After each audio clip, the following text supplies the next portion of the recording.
Hello दोस्तों, आज हम बात करते हैं माइक्रोसॉफ्ट ऑफिस के ही एक प्रोग्राम माइक्रोसॉफ्ट पावर पॉइंट के बारे में।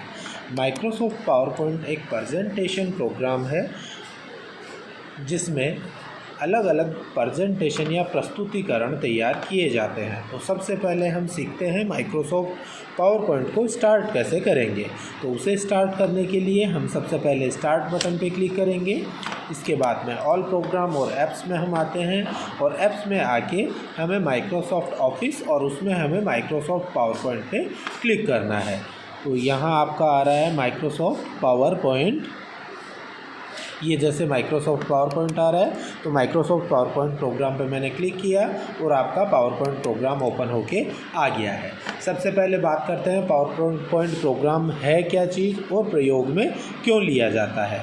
तो माइक्रोसॉफ्ट पावर पॉइंट जो प्रोग्राम है ये कंपनियों के अंदर या बड़ी बड़ी कंपनियों के अंदर अलग अलग जो प्रोजेक्ट्स हैं उन प्रोजेक्ट्स के बारे में डिस्कस करने के लिए प्रेजेंटेशन या प्रस्तुतिकरण तैयार करने के लिए प्रयोग में लिया जाता है। माइक्रोसॉफ्ट पावर पॉइंट जो प्रोग्राम है ये माइक्रोसॉफ्ट कंपनी का ही एक प्रोग्राम है या माइक्रोसॉफ्ट ऑफिस जो आपका प्रोडक्ट आता है उस प्रोडक्ट के अंतर्गत एक प्रोग्राम आता है। माइक्रोसॉफ्ट पावर पॉइंट के अंतर्गत जो फाइल्स बनाई जाती हैं उन फाइल्स को हम प्रेजेंटेशन के नाम से जानते हैं और हमारे द्वारा जैसे ही Microsoft PowerPoint program open किया जाता है बाय डिफ़ॉल्ट जो फाइल या प्रेजेंटेशन आपके सामने खुली हुई आएगी उसका जो बाय डिफ़ॉल्ट नेम है वो आपके सामने प्रेजेंटेशन फर्स्ट या प्रेजेंटेशन 1 आएगा। तो ये हमें ध्यान रखना है। दूसरी चीज़, माइक्रोसॉफ्ट पावर पॉइंट के अंतर्गत जो पेज प्रदर्शित होते हैं उन पेज को हम स्लाइड के नाम से जानते हैं।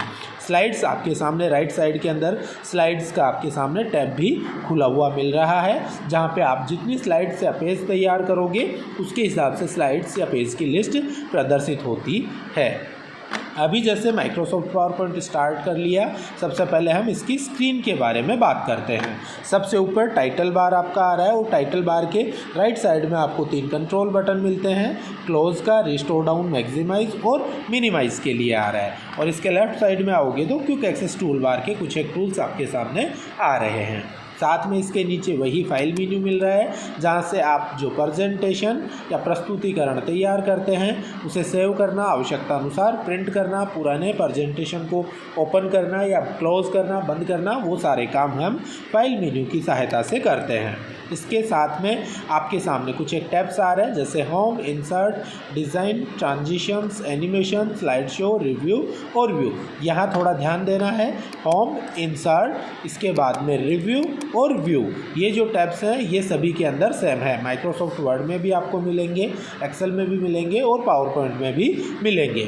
जो एक्स्ट्रा टैब्स आपके सामने आ रहे हैं वो हैं डिज़ाइन, ट्रांजिशन, एनिमेशन और स्लाइड शो, जिन टैब्स को एक एक करके हम क्लियर करेंगे। तो बात कर रहे थे पावर पॉइंट में प्रेजेंटेशन के बारे में, तो इसके लिए एक छोटा सा एग्जाम्पल मैं यहाँ लेके चलता हूँ कि जैसे मेरा कोई छोटी सी संस्था है और संस्था के एडवर्टाइज के लिए मैं कोई प्रेजेंटेशन या प्रस्तुतिकरण तैयार कर रहा हूं, तो वो हम किस हिसाब से करके चलेंगे। तो आइए हम स्टार्ट करते हैं। सबसे पहले आपके सामने जैसे स्लाइड यहाँ आ रही है, मैं पहले बता चुका हूँ कि पावर पॉइंट में जो प्रेजेंटेशन है या फाइल है उस फाइल में जो पेज तैयार किए जाते हैं उन पेज को हम स्लाइड के नाम से जानते हैं। तो आपके सामने बाय डिफ़ॉल्ट एक स्लाइड आपके सामने आ रही है, प्रदर्शित हो रही है, जिसमें आप टाइटल डालते हो और सब टाइटल डालते हो। तो टाइटल मीन्स शीर्षक हो गया और सब टाइटल मीन्स उपशीर्षक आप यहाँ पे डालोगे। इसे हम बोलते हैं लेआउट या प्रारूप। यहाँ जो आपके सामने टाइटल मांग रहा है और सब टाइटल मांग रहा है, इसे हम लेआउट या प्रारूप के नाम से जानते हैं। और अगर इस प्रारूप को आपको चेंज करना है तो आप कहां से करोगे, उसके लिए आपको आना है होम रिबन बार। इसमें आपको स्लाइड टैब मिल रहा है, स्लाइड कमांड ग्रुप मिल रहा है और इसके अंदर आपके सामने लेआउट कमांड मिल रही है। लेआउट में हम क्लिक करेंगे। अभी जैसे मैं सारे लेआउट यहाँ पे आपको क्लियर करा देता हूँ कि कौन सा लेआउट किस हिसाब से काम में लिया जाएगा। सबसे पहला जो लेआउट आपके सामने आ रहा है वो है टाइटल स्लाइड, सेकेंड आ रहा है टाइटल एंड कंटेंट्स, थर्ड आ रहा है सेक्शन हेडर, फोर्थ आ रहा है टू कंटेंट्स, नेक्स्ट आ रहा है कंपैरिजन का, next title only, blank, content with caption, picture with caption. जैसे इनके नाम हैं उसी हिसाब से ये लेआउट या प्रारूप काम करते हैं। Title slide already by default आपके सामने आता है जब भी आप नई प्रेजेंटेशन ओपन करते हो या खोलते हो। जिसमें एक आपको टाइटल मिलेगा और दूसरा सब टाइटल मिलेगा। दूसरा इसके बाद में आपके सामने आ रहा है टाइटल एंड कंटेंट। इसमें आपको ऊपर मिलता है टाइटल बार और टाइटल बॉक्स, टेक्स्ट बॉक्स, और दूसरा आपके सामने कंटेंट का आ रहा है। जैसे हम क्लिक करते हैं इस पर, जैसे मैंने क्लिक किया, यहाँ देखो यहाँ आपकी स्लाइड का लेआउट चेंज होके आ गया है। ऊपर आपके सामने टाइटल आ गया और सेकंड आपको टेक्स्ट बॉक्स दे दिया, और टेक्स्ट बॉक्स के साथ कुछ कंटेंट भी आप जोड़ सकते हो। या तो आप टेक्स्ट टाइप करोगे या यहाँ पे आप कोई टेबल बना सकते हो, चार्ट बना सकते हो, स्मार्ट आर्ट ग्राफिक्स बना सकते हो, पिक्चर बना सकते हो, क्लिप आर्ट ले सकते हो, या कोई मीडिया क्लिप इंसर्ट कर सकते हो। नेक्स्ट लेआउट हम देखते हैं। नेक्स्ट आपके सामने सेक्शन हेडर का आ रहा है। इसमें ओनली आप क्या करोगे, हेडर या टाइटल डालोगे, हेडिंग डालोगे और साथ में कोई टेक्स्ट ऐड कर सकते हो। नेक्स्ट इसके बाद में टू कंटेंट्स का है, जिसमें आपको सिंगल टाइटल और दो आपके सामने टेक्स्ट बॉक्स आ रहे हैं। नेक्स्ट लेआउट आपके सामने आ रहा है कंपैरिजन का, जो कि तुलनात्मक आपका क्या है, लेआउट है, जिसमें एक हेडिंग आ जाएगी और साथ में आपको दो टेक्स्ट बॉक्स के साथ अलग से सब टाइटल के लिए दो बॉक्स और दिए हुए मिलेंगे। नेक्स्ट टाइटल ओनली में ओनली टाइटल आएगा, ब्लैंक में आपका ब्लैंक स्लाइड आ जाएगी, जिसमें कुछ भी आप टाइप नहीं कर सकते, जैसे कोई फ़ोटो, पिक्चर वगैरह, वॉलपेपर वगैरह आप इसमें डाल सकते हो।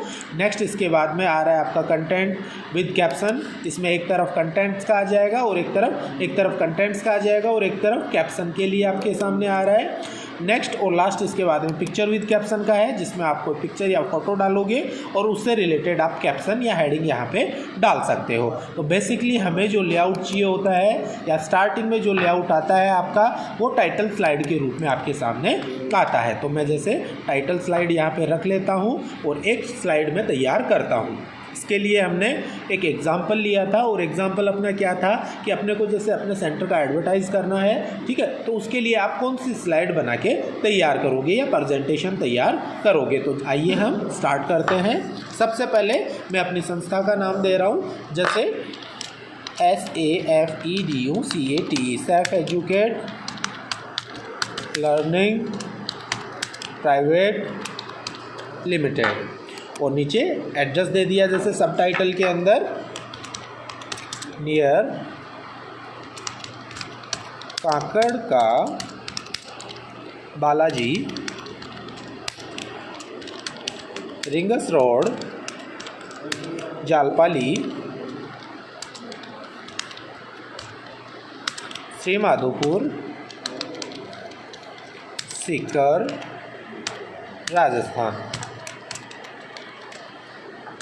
ये जैसे कंप्लीट एड्रेस मैंने यहाँ पे दिखा दिया है। इसमें थोड़ा सा अगर आप चेंजेस करना चाहो, जैसे आपको अगर कोई फॉन्ट्स वगैरह चेंज करने हैं, साइज़, स्टाइल वगैरह चेंज करनी है, तो आप होम रिबन बार में फ़ॉन्ट कमांड ग्रुप की सहायता से चेंजेस कर सकते हो। अभी जैसे मैं कोई चेंजेस नहीं कर रहा हूँ, मैंने एक स्लाइड कम्प्लीटली तैयार कर ली है। अब मेरे को जैसे नेक्स्ट या सेकंड स्लाइड पे जाना है या नई स्लाइड बनानी है, तो हम कैसे बनाएंगे, उसके लिए वही होम रिबन बार में स्लाइड कमांड ग्रुप आ रहा है, जिसमें आप न्यू स्लाइड पे आओगे। अब न्यू स्लाइड के लिए वही सारी चीज़ है कि भाई आप नई स्लाइड बना रहे हो, तो उसका आप लेआउट कैसा रखना चाहते हो। तो जैसे मैंने बेसिक लेआउट ले लिया है टाइटल एंड कंटेंट के लिए, तो मैंने क्लिक किया इस पर। अब जैसे यहाँ मैं क्या दिखा रहा हूँ, जैसे सेंटर फीचर्स या कोर्सेज का जैसे मैं दिखा देता हूँ। जैसे मैंने हेडिंग डाल दी है कोर्सेज, कोर्सेज मैंने डाल दिया है। अब कोर्सेज में जो कोर्सेज यहाँ चल रहे हैं उनके बारे में हम दे देंगे। जैसे यहाँ चल रहा है DDU-GKY, दीनदयाल उपाध्याय ग्रामीण कौशल योजना के तहत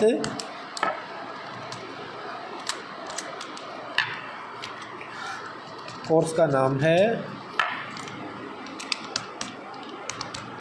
वेयर हाउस पिकर, और ये किसके तहत चल रहा है, जैसे DDU-GKY या दीनदयाल उपाध्याय ग्रामीण कौशल योजना के तहत चल रहा है। दूसरा जैसे रिटेल, और रिटेल का आपका किसके अंतर्गत चल रहा है, वही DDU-GKY के तहत चल रहा है। बोथ कोर्सेज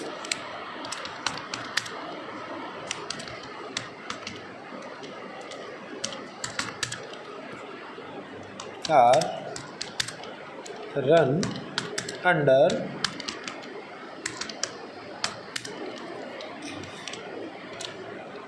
दीनदयाल उपाध्याय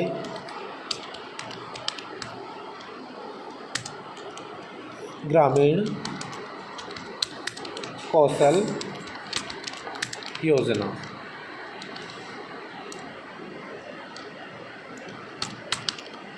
इसके अंतर्गत ये अपने दोनों कोर्सेज चल रहे हैं। तो सेकंड मैंने जैसे दिखा दिया है कोर्सेज के लिए। कोर्सेज के बाद में थर्ड जैसे हमें स्लाइड चाहिए तो वही मैं जैसे न्यू स्लाइड लेता हूँ, टाइटल एंड कंटेंट्स के अंदर ले लिया। अब इसके अंदर मैं जैसे क्या कर रहा हूँ, न्यू स्लाइड और टाइटल एंड कंटेंट्स। जैसे थर्ड स्लाइड आपकी आ गई है। थर्ड स्लाइड में जैसे मैंने दिखा दिया है सेंटर फीचर्स,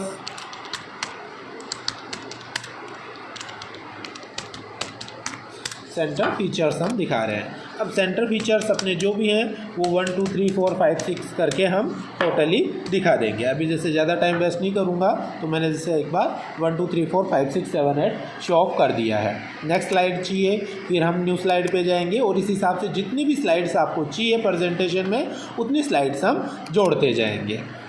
लास्ट जैसे मेरे को चाहिए थैंक्स एंड रिगार्ड्स के लिए ओनली, जैसे मैं ले लेता हूँ टाइटल ओनली और यहाँ जैसे मैंने दे दिया thanks and regards, thanks and regards और इसको जैसे मैं थोड़ा नीचे और बीच में सेंटर में एडजस्ट कर देता हूँ। एक चीज़ आपको ध्यान में और रखनी है, स्लाइड के अंदर आप जैसे कोई भी टेक्स्ट बॉक्स वगैरह बना हुआ है, कोई भी ऑब्जेक्ट आपके सामने बना हुआ है, उसको आप एक जगह से दूसरी जगह मूव करते हो और उसके बाद में अगर आपको उसे रीसेट करना होता है तो रीसेट करने के लिए ज़्यादा कुछ नहीं करना है हमें। वापस होम रिबन बार में स्लाइड्स और स्लाइड्स में हम रीसेट पे क्लिक करेंगे तो जैसा आपका पहले से बना हुआ था स्लाइड एज इट इज़ वैसा का वैसा वापस आ जाएगा। तो अभी अपने को रीसेट करने की ज़रूरत नहीं है तो मैंने इसे वापस बीच में डाल दिया।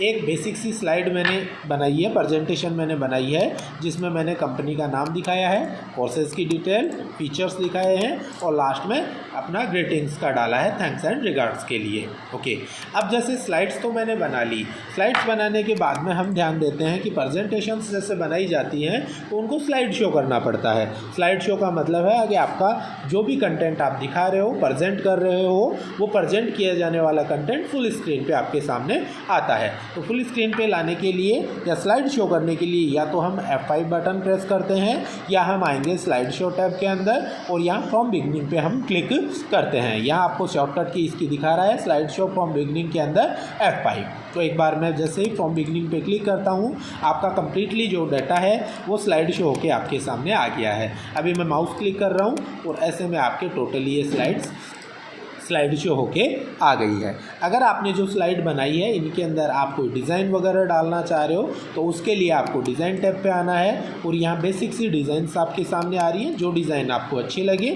वो डिज़ाइन आप यहाँ से ले सकते हो।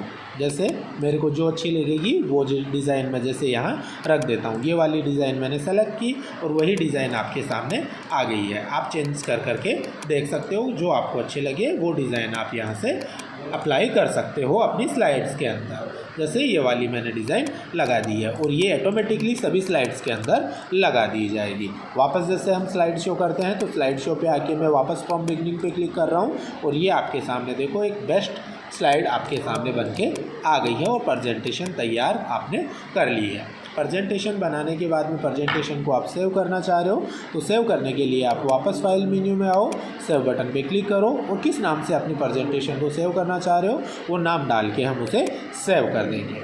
इसके बाद में अगला जो काम आ जाता है वो इनके अंदर एनिमेशन और ट्रांजिशंस लगाने का है। तो ये हम देखेंगे नेक्स्ट वीडियो में।